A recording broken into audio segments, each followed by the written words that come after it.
So D&D Beyond was just bought by Wizards of the Coast, and I kind of wanted to take a look at their announcements to see what, if anything, is going to change about the platform and possibly what benefits it's going to have for players going forward. So let's take a look at both announcements from D&D Beyond and Wizards of the Coast.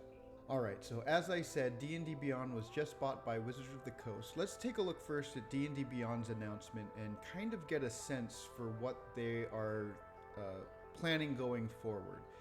First off, one thing that I noticed about the D&D Beyond developers updates is that they've dropped a lot of the talk about their virtual play space, their shared play space within their product. If you follow the dev updates on Twitch or YouTube, you can take a look at those on their channel.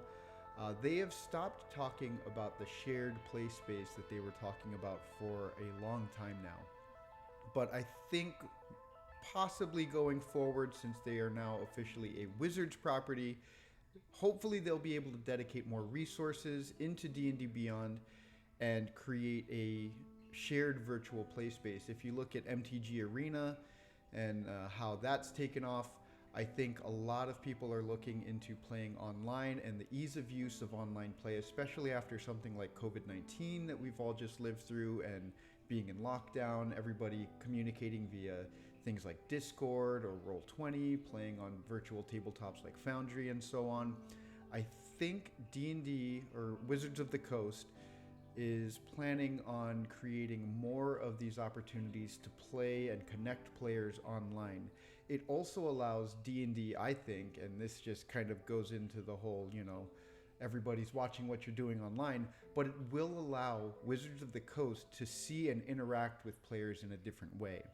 If they can create a virtual play space for their users, it will allow them a view into not just how people are using their products, but how often they're being used, which products are possibly more popular, and it'll also allow them to control certain aspects of how the game is played, how their products are being used, and then turn around and turn that into raw data that they can use to further their products going forward.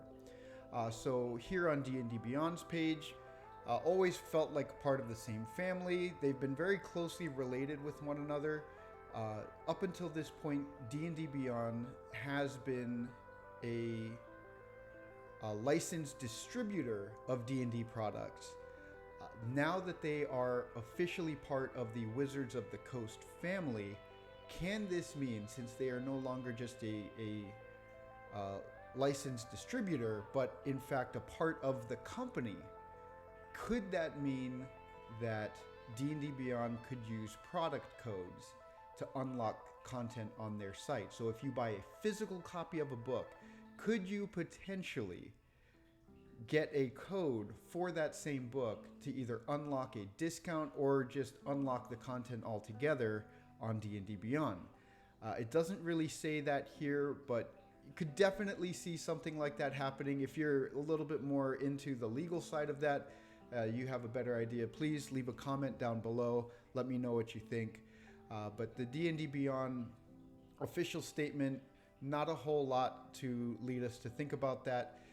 It just basically reassures you that D&D Beyond isn't going anywhere and that they think it's only going to grow and grow its influence, essentially, amongst the player and fan base of D&D. I've always preferred D&D Beyond as far as purchasing virtual content. One, because I like the readability of their products on their app. It makes it very simple to just open up a book and read, because I like to just flip through the pages of a D&D book, and D&D Beyond feels more like that than any other licensed distributor that's out there, like Roll20.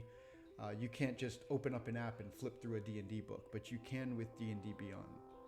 It's probably been going on for a while. You can see they've been walking around with these big stupid grins, so they've known about this coming, and I'm wondering if that has anything to do with the fact that things like the virtual play space have been dropped from their dev talk towards tutorials, lore, things like that. They haven't really been diving into the nuts and bolts of what their plans are going forward. They've mostly been focusing on what they are releasing currently. They haven't been giving those roadmap updates in too much greater detail than what is necessary for the immediate future and what players and dungeon masters have already known were coming down the pike, like new releases and things like that that were officially announced by Wizards of the Coast.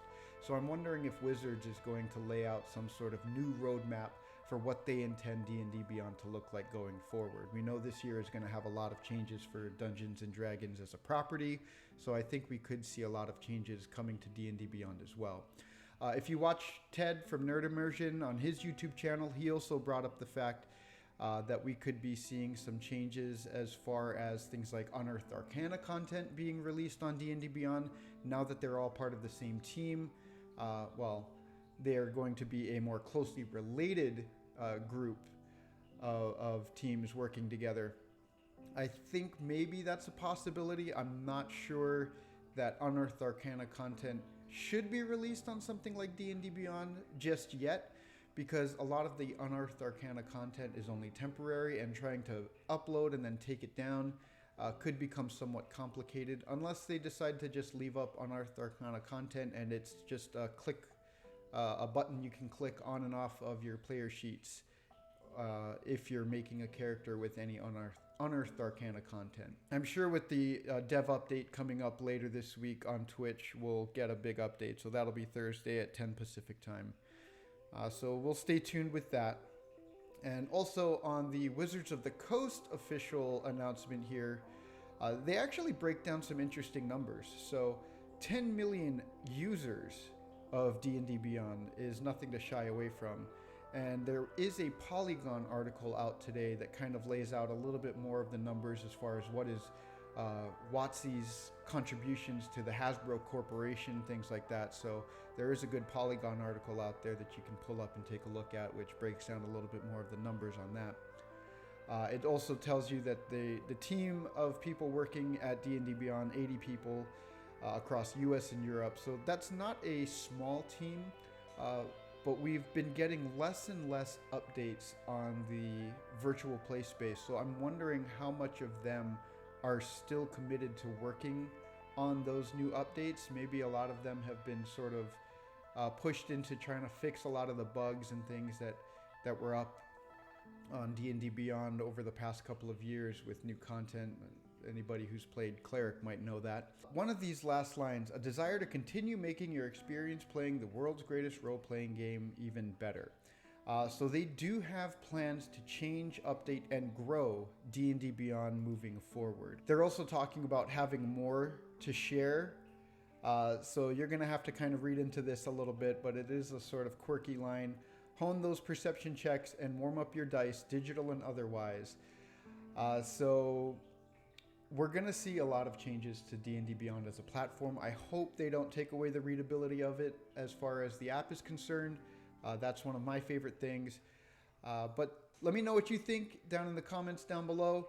And let's see what happens with D&D Beyond going forward. I look forward to seeing their new dev update coming up this Thursday on Twitch and followed up with a post on YouTube, I think, the next day.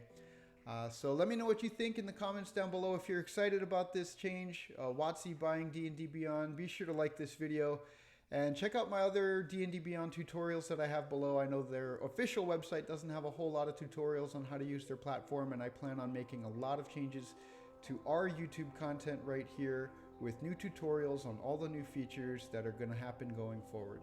Thank you very much, and I'll see you next time.